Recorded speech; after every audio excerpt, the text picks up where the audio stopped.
Muzaffar bag ने 25 लाख नए वोटरों को शामिल करने के हवाले से प्रेस कॉन्फ्रेंस की। उन्होंने ऐलान को गैर आईनी करार दिया है।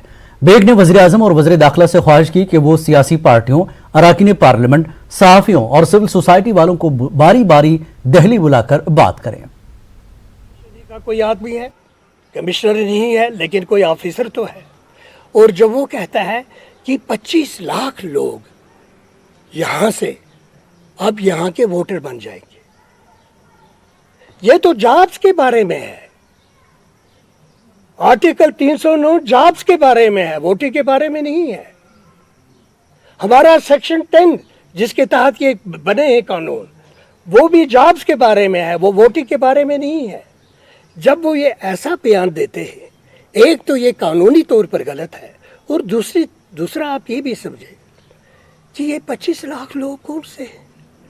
जम्मू कश्मीर में 25 लाख आर्मी भी नहीं है, सीआरपी, बीएसएफ सबको मिला के, आर्मी को मिला के भी जम्मू कश्मीर में, लद्दाख में 25 लाख लोग नहीं है।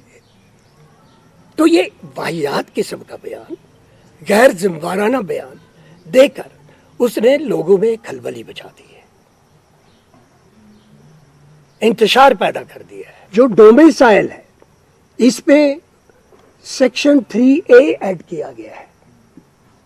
ये रूल्स के बाद सेक्शन 3A ऐड किया गया है कि ये जो डोमिसाइल है, it is only for purposes of jobs. Government of India के प्राइम मिनिस्टर साहब और होम मिनिस्टर साहब तमाम पॉलिटिकल पार्टीज को, तमाम मिनिस्टर जो रहे हैं कैबिनेट्स में, चाहे वो उमर अब्दुल्ला साहब की कैबिनेट में रहे हों, फारूक साहब की कैबिनेट में रहे हों, मुफ्ती साहब की कैबिनेट में रहे हों, महबूबा जी की कैबिनेट में रहे हों, उनको, और जितने एमपीज रहे हैं, और जितने यहाँ जर्नलिस्ट की ऑर्गेनाइजेशंस हैं या दूसरी सिविल सोसाइटी की ऑर्गेनाइजेशंस हैं, सब लोगों को बारी बारी वो दिल्ली में बुलाएं और उनके साथ खुले दिल से बात करें,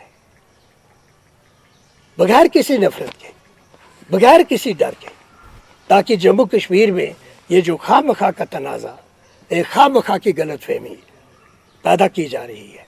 और अगर इस ऑफिसर ने यह बयान गवर्नमेंट ऑफ इंडिया की इजाज़त के बगैर दिया है, तो इस ऑफिसर से एक्सप्लेनेशन ली जाए, क्योंकि ऐसे ही ऑफिसर जो हैं वो यहाँ के लोगों को और देश के हुकूमत के दरमियान ये एक नफरत की दीवार खड़ी करते हैं।